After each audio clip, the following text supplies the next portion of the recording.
E aí, beleza? Seja bem-vinda, seja bem-vindo, seja bem-vinde. Esse aqui é o Novelólogo, do Ofício da Emoção, para você que gosta de uma novelinha, de um novelão. E hoje é uma convidada gigante, porque assim, tocar uma novela é um esforço muito complicado. E eu posso dizer para vocês que a alegria, o tesão, a paixão que ela dirige uma novela, que ela coloca junto com os atores, que ela coloca quando ela lê o texto, é algo tocante. Seja bem-vinda, Maria de Médicis, obrigado. Primeiro, eu quero, do alto do meu 1,59 m, eu queria agradecer os gigantes, que eu fiquei emocionada.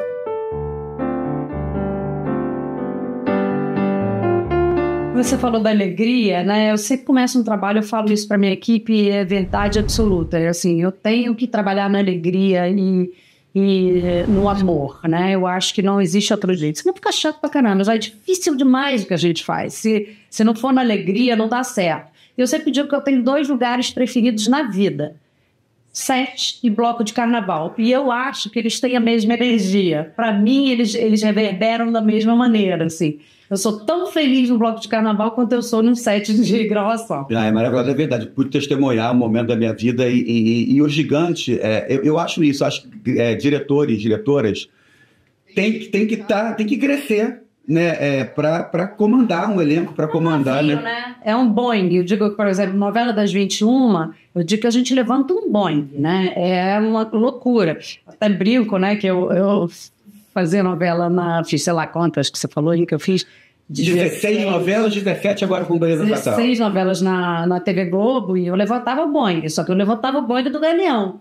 Agora, o Beleza Fatal, sem desfazer da minha equipe maravilhosa, de toda a estrutura que a gente teve, mas levantar um Boeing Jacarepaguá, né? Não tem tanta história de levantar Boeings.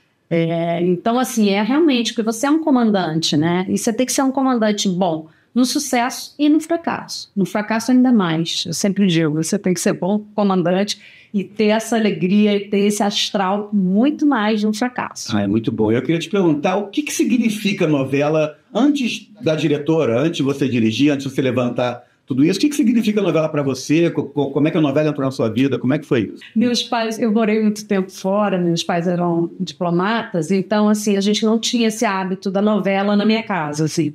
É claro, eu lembro de uma ou outra novela de acompanhar, lembro de Vale Todo. Quando a gente voltou para o Brasil, a gente começou a acompanhar mais, mas não era. Minha casa nunca foi uma casa de noveleiros, assim. Minha mãe não saqueia ninguém. Uma vez ela foi no set de Paraíso Tropical, estava sentada eu e a Alessandra Negrini, ela começou a conversar, a Alessandra levantou, ela falou, que bonita essa sua assistente, né? Eu falei, mãe, ela é a protagonista, ela faz 2. Eu amo fazer novela, das coisas que eu mais amo fazer na minha vida, assim, eu adoro série, fiz algumas, mas assim, a minha paixão mesmo é novela, é o que eu gosto de fazer, mas eu gosto mais de fazer do que de assistir. Mas assim, assisto, claro, e faço questão de assistir todo o primeiro e último capítulo de todas as novelas, e aí algumas me pegam, eu vou. Renascer eu fiquei um bom tempo assistindo, agora Pedaço de Mim da Netflix, que eles não chamam de novela, não sei porquê, porque é uma novela maravilhosa, eu também maratonei assistindo, então é claro que eu curto, mas realmente até pelo volume de trabalho que a gente tem, é quase impossível acompanhar uma novela. Quando você faz novela, acompanhar outra novela que não seja a sua é muito difícil, mas é assim, eu sempre faço um esforço de assistir os primeiros episódios. Quando eu ouço um buzz de que vai ter um episódio importante, eu assisto também. Imagino. E aí, pensando no ofício, assim, você estudou na Cal, você é atriz formada? Eu sou atriz, eu formei na Cal. Eu acho uma frase forte falar que eu sou uma atriz. Eu era péssima atriz. Péssima, mas eu me formei na verdade, quando eu fui fazer a Cal, eu morava Cal, para quem não está no Rio de Janeiro, é a Casa das Artes de Laranjeiras, uma grande escola de teatro que forma uma galera muito interessante, como vocês podem ver. Minha turma, que permanece ativa na carreira como atriz, tá? Que tem outros que estão trabalhando na área, mas em funções diferentes. É a Maria Luísa Mendonça, e que é a culpada de eu ser diretora. Eu ia te perguntar isso, como é que você foi parar nesse lugar de diretora? Como é que foi sua trajetória até chegar nesse lugar? Eu fazia Cal e um dos meus professores era o Moacir Góes. E eu lembro uma vez, depois de fazer alguns exercícios, que o Moacir me chamou e falou, cara, você tem uma visão crítica muito interessante sobre a cena. Você já pensou em direção? E eu nunca tinha pensado. E aí, para mim, o que bate mesmo é que uma vez eu estava... A gente tem esses exercícios que você tem que apresentar. E a Maria Luísa Mendonça apresentou um trabalho sobre Pirandello. E com aquela paixão, aquela loucura, aquela intensidade da Lu... eu fiquei louca olhando assim, não quero ser atriz porra nenhuma, eu quero dirigir essa menina. Só fui dirigir ela em Queridos Amigos milhões de anos depois, mas assim, foi aí que eu comecei a gostar disso. E aí eu fui para o Moacir, quando eu acabei a Cal, como o Moacir tinha falado isso comigo, eu sabia que a assistente dele estava saindo, não ia mais trabalhar com ele. Eu liguei para ele e falei, você está precisando de um assistente? E fui ser assistente de direção do Moacir. Eu fiz a remontagem, não a original, a remontagem dos Bufões, fiz Epifanias, que eu traduzi também junto com a Clara Lima do Moacir, fiz Comunicação Academia com o Ítalo Rossi, e aí eu saí, não trabalhei mais com o Moacir, aí eu fui fazer assistência de direção da valsa número 6, da Cristina Ribas, com a Maria Luísa fazendo a valsa. E a Maria Luísa começou a namorar nessa época, ela fazia Buba, e ela começou a namorar o Maurinho. E aí um dia o Maurinho veio nos ensaios, aquela coisa de teatro, né? Teatro a gente faz tudo. Então, operava a luz, operava o som, era assistente, fazia milhões de coisas. E o Maurinho falou, cara, você tem um pique muito bom, que eu acho que funcionaria super em televisão. Você já pensou em fazer televisão? Eu falei, nunca pensei. Ele falou, eu vou começar uma série agora, que chama Memorial de Maria Moura, e aí eu vou arrumar de te chamar, só que você não pode entrar como assistente de direção, porque você não sabe nada de audiovisual, verdade, não sabia nada. Então, eu vou te arrumar um lugar de produção. E aí eu entrei na Globo como auxiliar de produção.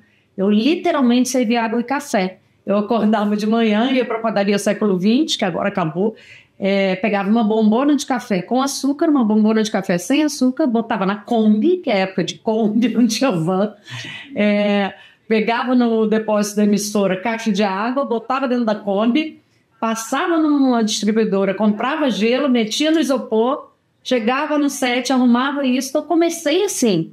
E assim, eu acredito que ter trabalhado muito com produção me ajudou muito na minha carreira. Assim, eu acho fundamental. Eu se tivesse algum poder, diria que todo diretor deveria passar pela produção.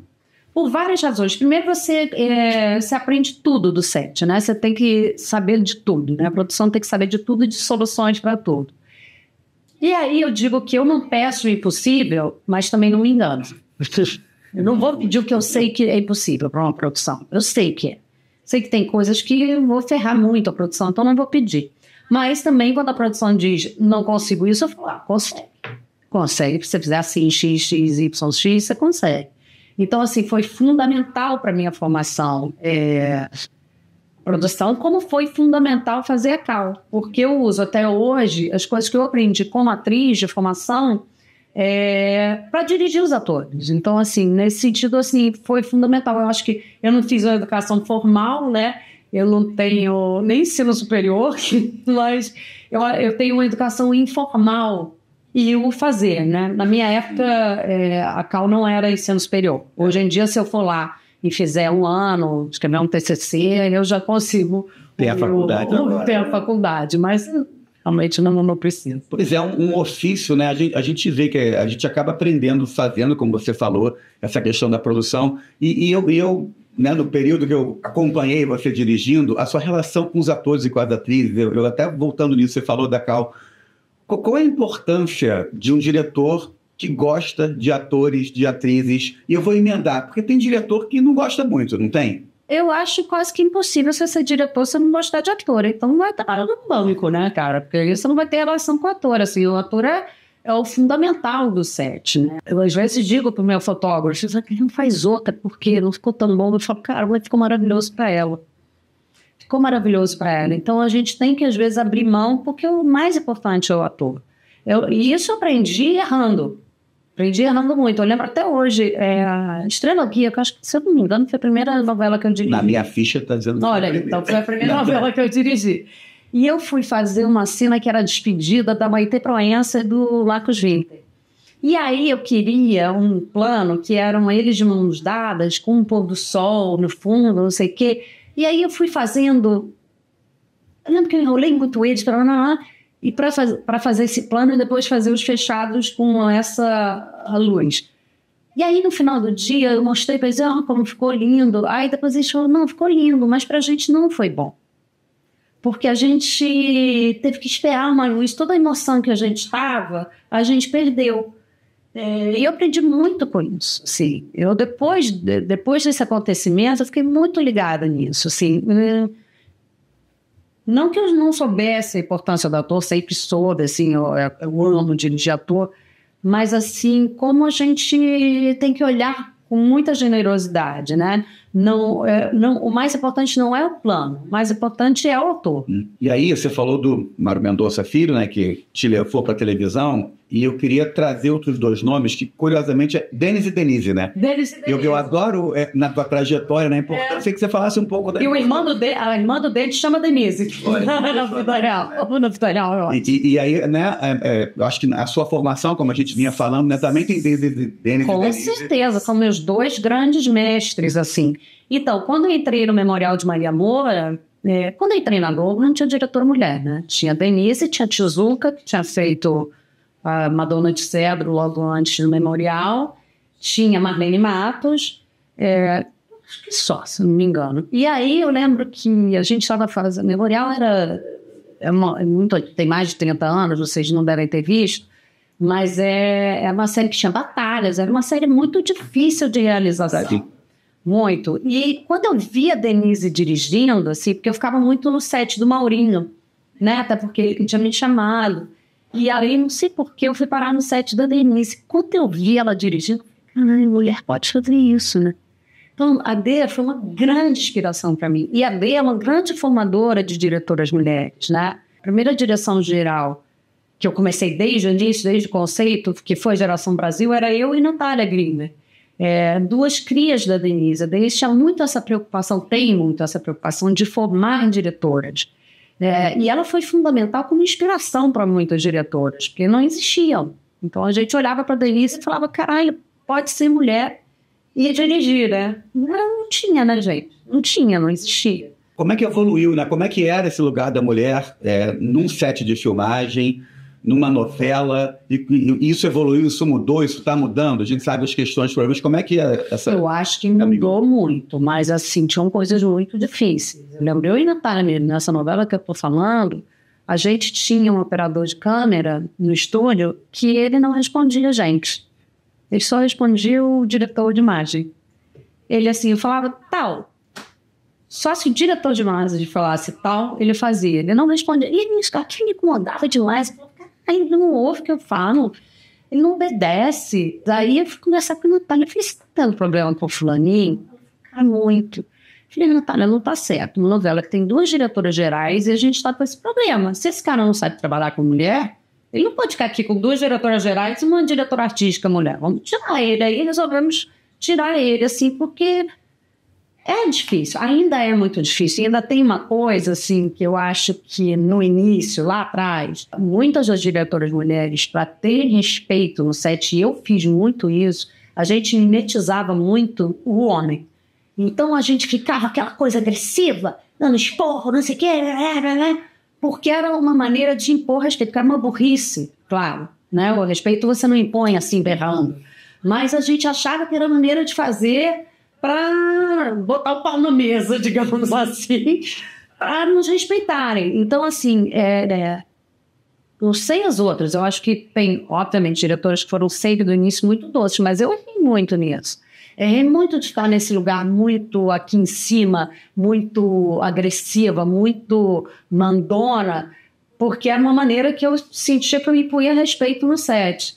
Ainda bem que com a idade eu fui melhorando. Se quiser, tem estigma, né? Eu lembro que eu fui dirigir um programa, também numa produtora, e diferente, né? Eu sou um homem, branco, hétero, com 1,90 m, e o dono da produtora, ele me viu dirigindo, e aí ele, deixa eu fazer um pouco. Aí ele jogava sanduíche nas pessoas para chamar atenção. Aí no final ele falou, não gostei, garoto. Eu falei, olha, moleque, tava começando. Gostei, mas você precisa aprender a gostar de dar esporro. Assim, não escutei, né, ouvi, mas você está falando, tem uma estigma que o diretor tem que gritar, que o diretor tem que brigar. E legal você falar isso, porque eu conheci você do set, a gente só se divertia. Eu que estava observando ali, estagiando, tua alegria era ponto alto ali. Eu tenho uma alegria dentro de mim, mas aí isso nos leva ao meu segundo mestre, Denis Carvalho.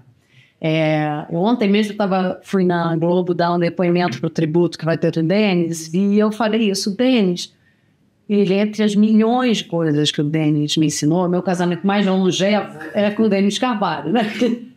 Débora Evelyn, mulher ex-esposa dele, sempre falava que eu era o Denis de Sai. Mas o Denis, assim, algumas lições que ele me ensinou, uma delas é essa alegria e esse amor pelo set, que eu já tinha, mas trabalhando com o Denis, vendo que ele trabalhava assim também, isso para mim aumentou, assim, a graça, a piada, a brincadeira, isso assim, o Denis reforçou em mim, né? E eu vi que era possível. Vendo a Denis dirigir, eu falei, pode ser assim, astral, então vou nessa vibe. E a outra era a equipe, né?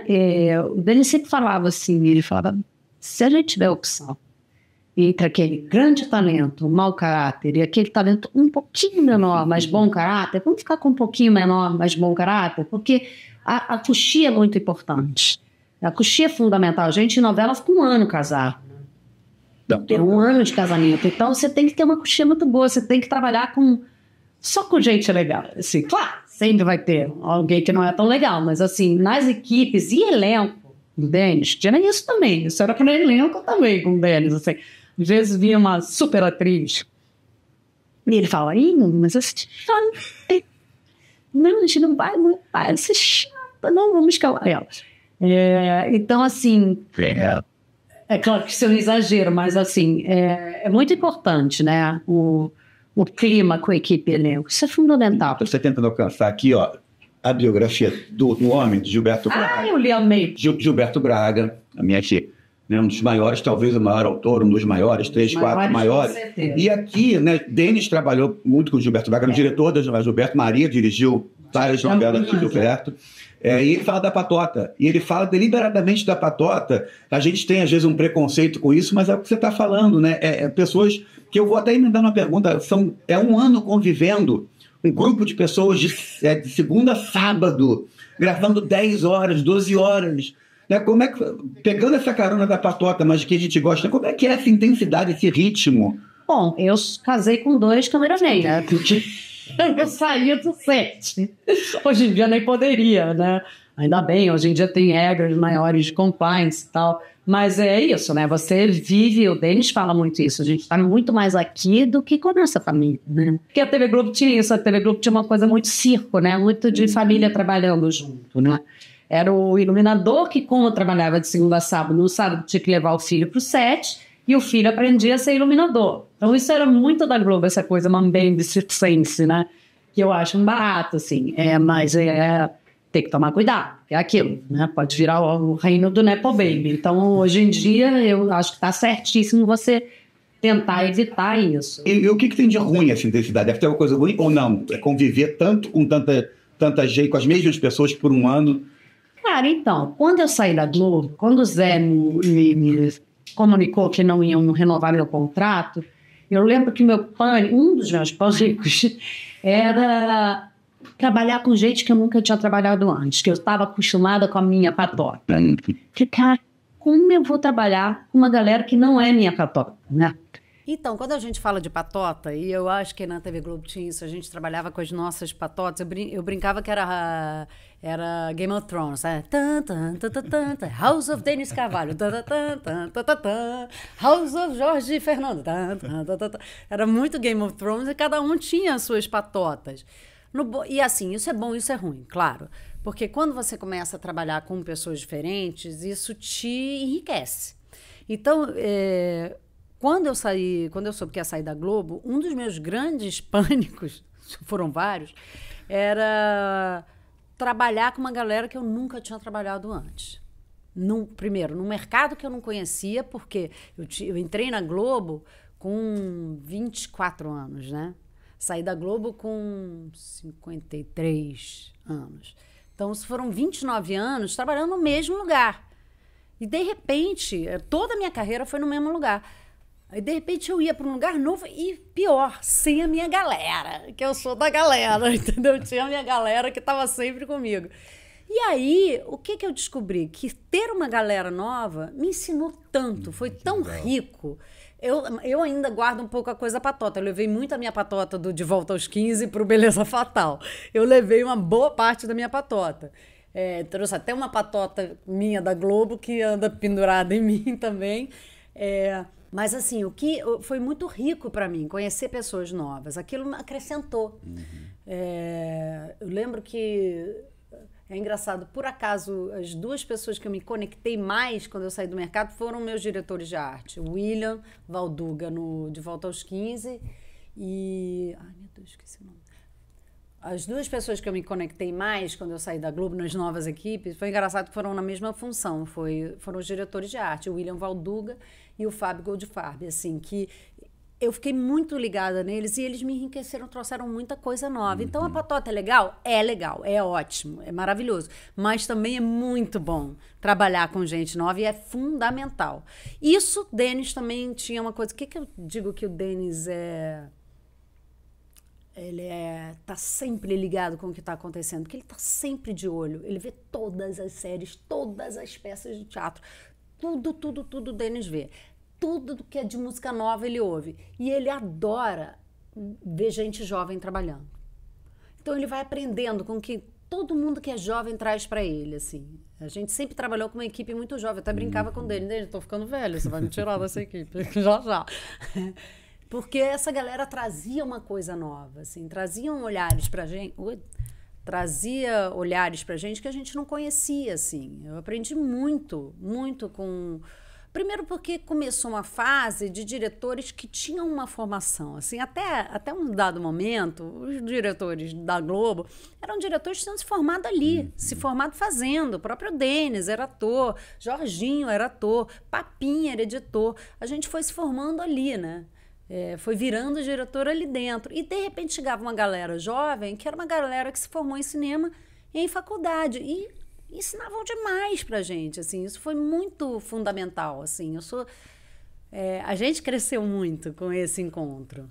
Muito bom. E assim, o que precisa acontecer para uma novela ser boa? Assim, uma novela é boa porque tem... Bom, aí essa pergunta é de 10 milhões de dólares, né, Pedro? Essa aí é a pergunta que todo mundo queria saber a resposta. Mas assim, basicamente para mim é texto. Basicamente é você ter uma boa história. Você pode ter o melhor elenco do mundo, o melhor diretor do mundo. Se a história não for boa, não tem novela. Não pega. Não tem novela. O que importa é uma boa história. Pode ser... Às vezes tem novelas que eu acho ótimas, porque a história é ótima. Eu não gosto da direção, não gosto gosto de uma outra pessoa do elenco, mas assim... Não importa, a história que é boa, a história que me leva, né? A gente no frigir dos ovos, a gente é contador de história, é isso que a gente faz, né? A gente conta a história, o que eu brinco, eu adoro, porque de repente eu faço o que eu quero, que é contar a história, e aí eu ganho uma casinha, aí tem os bonequinhos, troca de roupa os bonequinhos, aí põe na casinha, aí põe no carrinho, aí anda o carrinho, não sei o quê. É isso, a gente conta a história. Então... Sem história não tem o que fazer. E o que não pode acontecer de jeito nenhum num set de novela, numa novela? O que você até como diretora se preocupa em não deixar acontecer porque vai dar merda, porque vai... Quais são os problemas que eventualmente acontecem, mas que você tem preocupação de que não aconteçam? Eu não sei se eu sei apontar o que seria um problema que acontece, porque são tantos fatores, né, Pedro? Eu acho... Tem fatores do tempo histórico, né? Eu sempre lembro de Babilônia. Por exemplo, Babilônia, o primeiro episódio de Babilônia, o primeiro capítulo, eu acho que é dos melhores primeiros capítulos que eu já dirigi. O Denis eu não vou falar, porque o Denis fez Vale Tudo, não dá para falar isso. Mas o primeiro capítulo é maravilhoso. Que tem 1h40, se não me engano, é um filme. Tem tudo isso, eu acho que ele... Até acho que tem no livro do Gilberto, mas tem o tamanho de um filme, o primeiro capítulo de Babilônia, é muito grande. Eu sempre brinco que a gente faz 2 longas por semana, né? É verdade. A gente faz 2 longas por semana. É maravilhoso, só que ali tem alguns problemas. A gente... tem um momento histórico que não aceita aquele beijo. Ali é o começo do que a gente viu entrar por aí. O começo do conservadorismo do Brasil tomando conta, do bolsonarismo, dessa ditadura religiosa.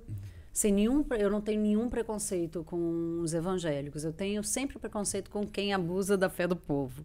E em Babilônia, quando a gente tem o beijo da Natália e da Fernanda, o que acontece? O lobby evangélico se revolta.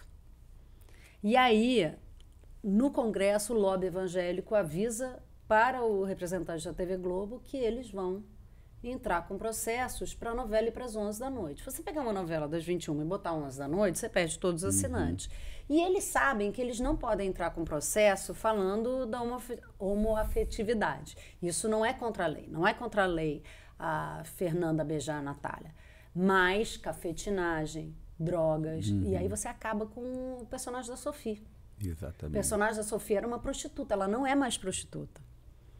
Então você tem ali o começo de um crescimento, de um conservadorismo no Brasil, que talvez se essa novela fosse em outro momento, ela não tivesse tanto problema. Então, assim, eu acho que as coisas que podem acontecer é você falar sobre um assunto num tempo histórico que não bate com ele. Isso eu acho que é o que pode dar ruim mesmo numa novela, é isso.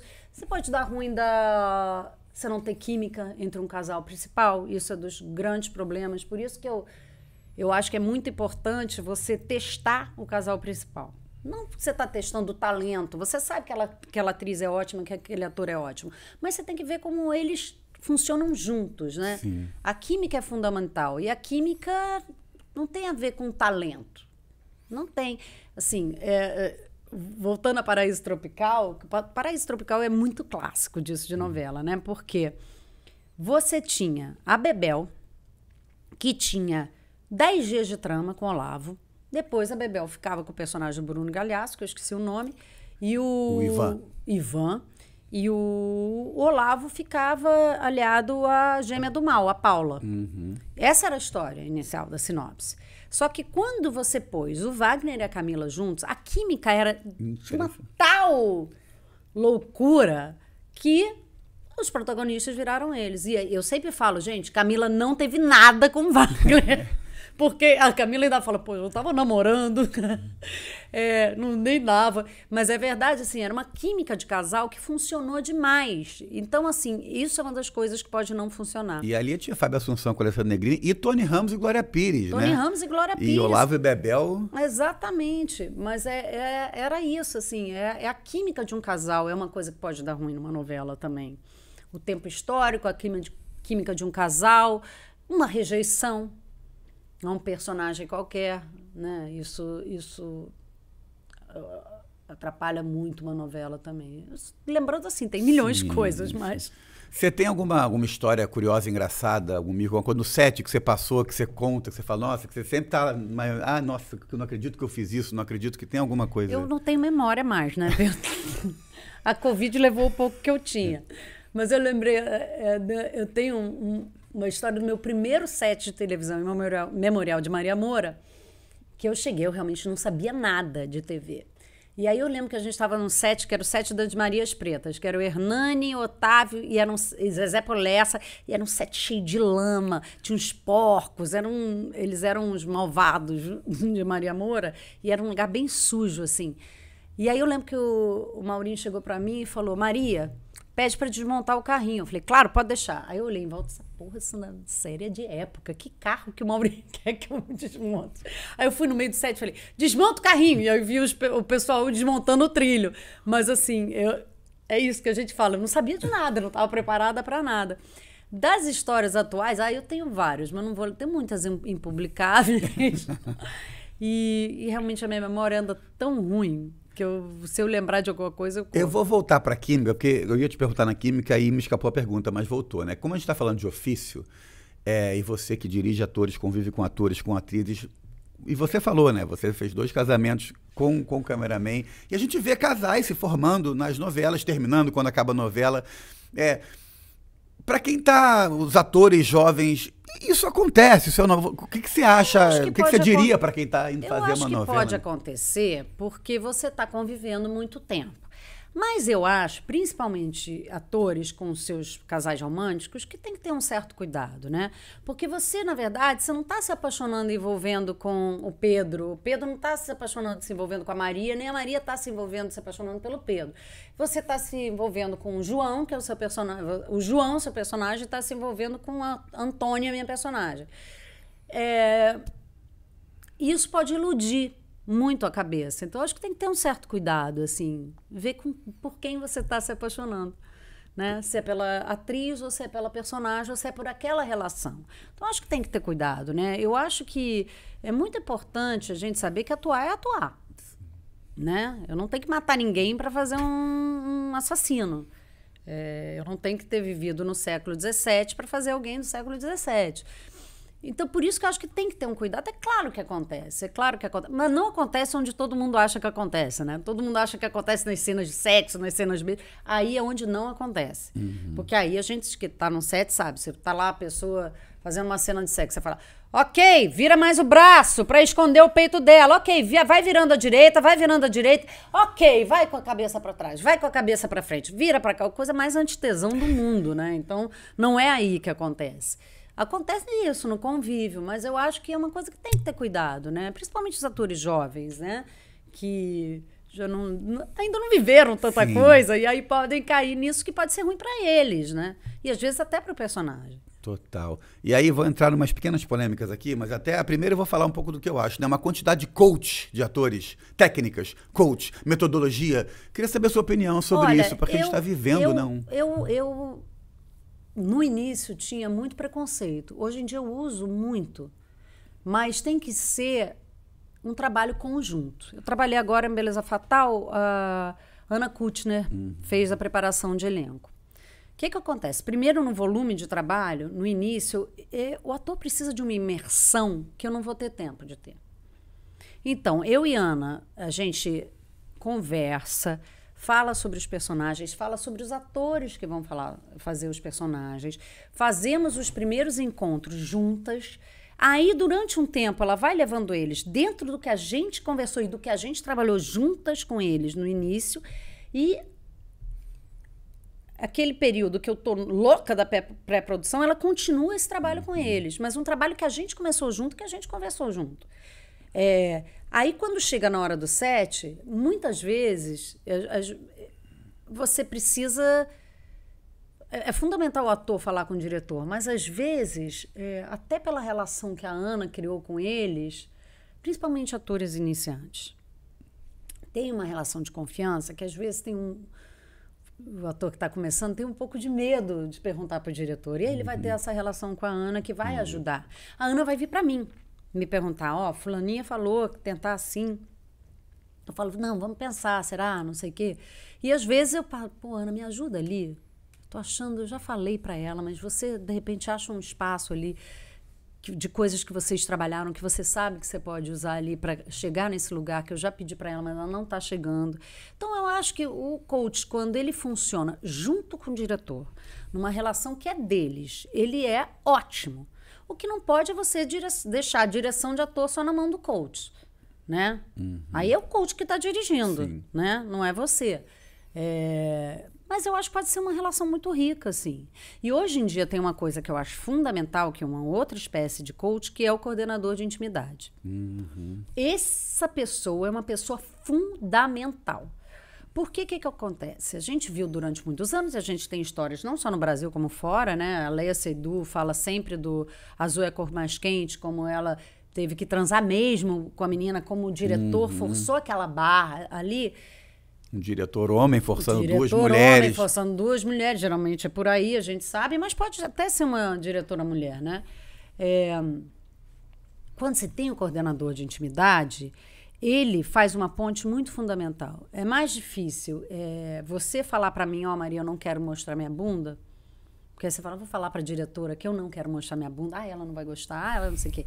Aí é tudo combinado antes com o coordenador de intimidade. Olha, é o seguinte, eu não mostro mundo, eu não mostro peito, não mostro buceta, não mostro pau, não mostro... Ou mostro só peito, ou mostro só o peito esquerdo. Ou mostro, não quero fazer a cena assim, não quero ficar de 4, não quero não sei o quê.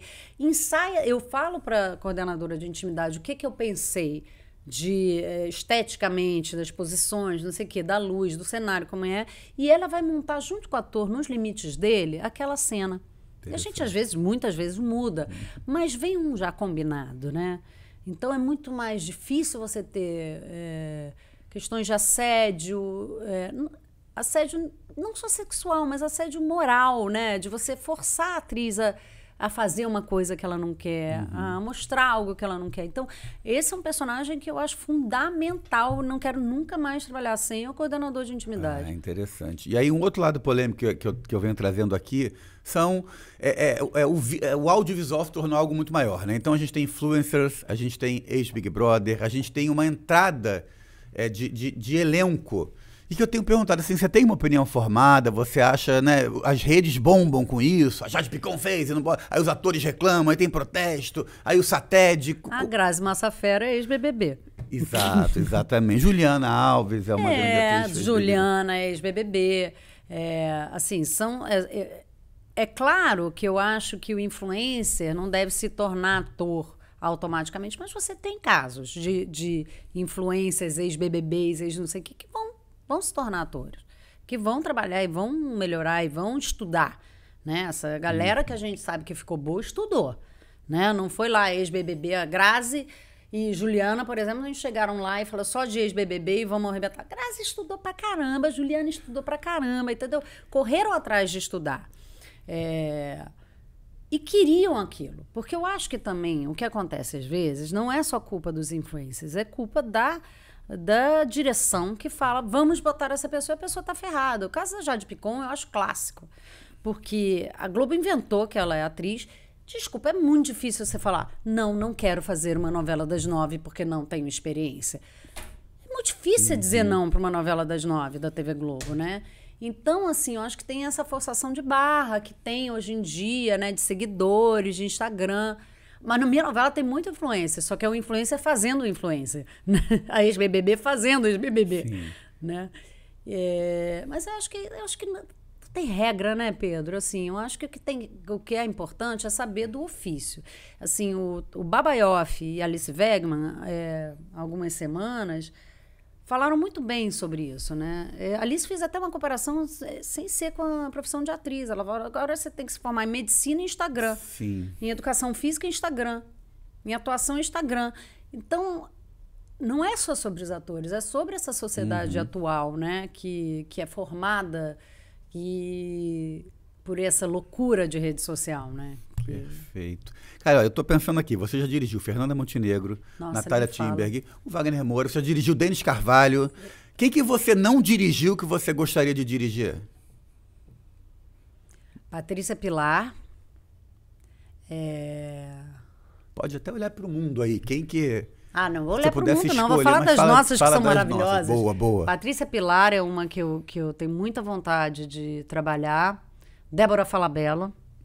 Também tenho muita vontade de trabalhar. Alice Wegman eu trabalhei muito rápido, porque ela fez uma participação para mim no especial de Natal, né? E ela ia fazer Beleza Fatal, né? Ela era a Sofia, que é o personagem que a Camila Queiroz fez brilhantemente. Então, Alice eu tenho vontade de trabalhar mais. Mas acho que Patrícia Pilar é uma que e Débora Falabella são duas que eu falaria agora, quero muito. Ai, que demais, né? É isso, né? Um celeiro, né? O Brasil... Não é à toa que a gente faz uma teledramaturgia, uma novela incrível, né? Essa arte esse nosso celeiro de artistas. E eu fui fazer esse comentário e esqueci a pergunta que eu ia fazer. Bom demais isso. Eu ia falar para você falar pra gente, então, como é que tá a Beleza Fatal, como é que é a experiência, o que você pode falar, né? O que vem, o que a gente pode esperar de Beleza Fatal? Cara, Beleza Fatal, eu sempre falo, não tenho vergonha de falar que é novela. Novelão, novela, com cheiro de novela, é exagerada, é melodrama. E tem o Rafael Montes, que é um maluco maravilhoso, né? Então, ela tem a coisa da novela, mas ela tem uma rapidez de série trazida pelo Rafael, né? O Rafael ele não tem pudor.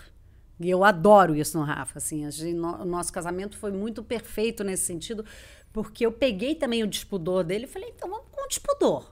Vamos fazer grandão. Vamos fazer uma novela com botox. Então, assim, Beleza tem isso. A Beleza tem 40 episódios. É um pouco no formato, assim, de termos de episódios de Verdades Secretas e Todas as Flores. É diferente de Pedaços de Mim, que tem 17 episódios, que eu adoro. Fiquei feliz demais. Tá aí, a gente vê a força do audiovisual brasileiro, né? Tá em quarto lugar em programas de televisão mundial. Total. O primeiro é um reality show americano, o segundo é The Bear, o terceiro é The Boys, sim, e o quarto é Desperate Lies, que eu adoro esse nome em inglês. Muito bom, né? Então é muito bom a gente ver essa força do audiovisual brasileiro e do melodrama brasileiro, que a gente faz muito bem. A gente não pode nunca olhar para a novela com preconceito, porque é um dos maiores produtos culturais que a gente tem. Claro que não estou dizendo que é o melhor, mas assim, é um produto cultural muito importante do Brasil. Então, fazer novela... E agora esse caminho da novela fora da TV Globo, a novela no streaming, né? Netflix com um pedaço de mim, a gente com Beleza Fatal, Dona Beija. A gente falando de remake, Dona Beija é um remake também. Eu acho fundamental, porque é uma coisa que o Brasil gosta, né? O Brasil gosta de novela, não tem jeito. A mãe do meu produtor, ele sempre conta que a mãe dele é louca por novela das 9, sempre assistiu. Hoje em dia, o que ela faz? Quando ela não gosta da novela das 9, ela vai para uma novela turca, mas ela assiste às 9 e um episódio por dia. Ela não maratona. Né? A rotina dela não mudou. Só que é uma novela turca, um episódio por dia às 9 da noite. Bom demais. Isso é ótimo, né? Qual é o futuro da novela? Tem gente que fala que a novela vai acabar. A novela vai acabar, não, né? Claro que não, gente. E qual é o futuro? E assim, como é que TV aberta não vai acabar também, né? Porque, assim, a proporção ainda é muito bizarra, né? Assim, a TV aberta representa, acho que vi esses dados outro dia, mas eu acho que é 68%. Depois vem o YouTube com 16%, a Netflix é 4%. Assim, um dia de uma novela das 9 bombando é tipo 3 meses de um grande sucesso da Netflix. Então, assim, e no Brasil, o Paulo Vieira falou isso outro dia, ele falou, a TV aberta só acaba se acabar pobre. Como no Brasil não tem nenhum projeto político para acabar com o pobre, só para ferrar, a gente vai ficar com essa TV aberta funcionando muito tempo. Muda o público? Muda. Né? Eu acho que fundamentalmente é isso. A gente teve uma mudança de público. Eu acho que talvez a classe A não assista mais tanto novela quanto assistia. Essa está no streaming. E aí você tem que apresentar novelas que também tenham um pouco disso. Tem um pouco esse cheiro de série. Beleza Fatal eu acho muito boa nesse sentido. Porque ela é novela, mas ela tem esse cheiro. E ela tem uma coisa que é graças a Mônica Albuquerque, um pouquinho de mim, mas... vamos dizer que é 83-17, que é da Mônica, que é um elenco, né? E a Mônica, ela teve uma preocupação, que no começo até falava, ai, não, será? Vamos botar gente nova. Mas ela teve uma preocupação de montar um elenco que tivesse a nostalgia de novela para o público.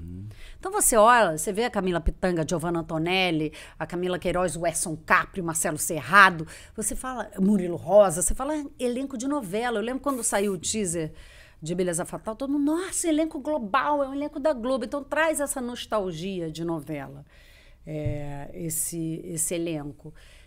Então eu acho assim que o streaming ele tem que beber sem preconceito da novela. E a novela tem que beber sem preconceito do streaming.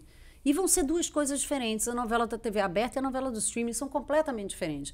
A novela da TV aberta é o que a gente falou em Paraíso Tropical, pode mudar a história toda e tem uma resposta do público, o que é maravilhoso. Mas a novela fechada, ela tem uma coisa do ator ter o arco inteiro do personagem. Então tem vantagens e desvantagens em ambas. E eu acho que as duas vão coexistir durante muito tempo. E eu acho que a novela vai existir ainda muito, porque o melodrama, o folhetim, ele tá aí desde quando, Pedro, você que é estudioso? Nossa, não, desde quase quase a criação da imprensa, né? Exatamente, você tem desde sempre o folhetim, né? O folhetim, ele existe primeiro impresso, depois na rádio, depois na televisão, há zilhões de anos. Então, assim, Eu digo que o Shakespeare era meio a Jeanette Claire da época dele, né? Vivia lotado aquele The Globe de gente do povo querendo ver o que ia acontecer, porque o Romeu se apaixonou pela Julieta e as famílias são inimigas. Quantas novelas você já viu com essa história? Exatamente. A gente brinca que são 6 modelos narrativos eu ia falar e a gente isso. faz novela. Eu ia falar né? isso. Outro dia alguém estava falando da nossa novela. Tem vingança, não sei o que, igual Avenida Brasil. Eu falei, igual Revenge, igual 500 mil histórias de vingança, Exatamente. Né? São 5, eu sempre brincava que eu falava 6, gostei de saber se são 6. Eu falava, gente, tem 5 histórias no mundo. Tem 5 histórias no mundo. Você vai contá-las só de maneiras diferentes. Em atmosferas diferentes. E atmosferas diferentes, e universos diferentes. Isso é que é do caralho, né? Mas eu acho que a novela tem muito tempo pela frente, né? Ah, muito bom. E para terminar, tá muito boa essa conversa. Queria quem quer trabalhar com novela, quem está pensando nisso, que conselho que você dá para quem vai entrar nesse mundo delicioso, louco, nessa? O que você falaria para quem está começando? Tome vitaminas, muitas. Muita vitamina. Eu acho que tem que ter paciência. Eu acho que não é fácil. Hoje em dia, cada vez mais difícil. Você tem um mercado muito competitivo. Você tem um mercado agora que bombou muito e agora está caindo um pouco. Os streamings estão saindo do Brasil. Eu tenho, com um pedaço de mim e com cena, uma grande esperança dessa... Estou dizendo esses porque são esse ano, né? Uhum. Do mercado internacional olhar para a gente e falar, olha, vale a pena investir ali. Vale a pena. Olha a quantidade de público que Pedaço de Mim tem. Sim. Olha, e acho que Senna, então, vai bombar, porque o Senna é uma figura mundial, né?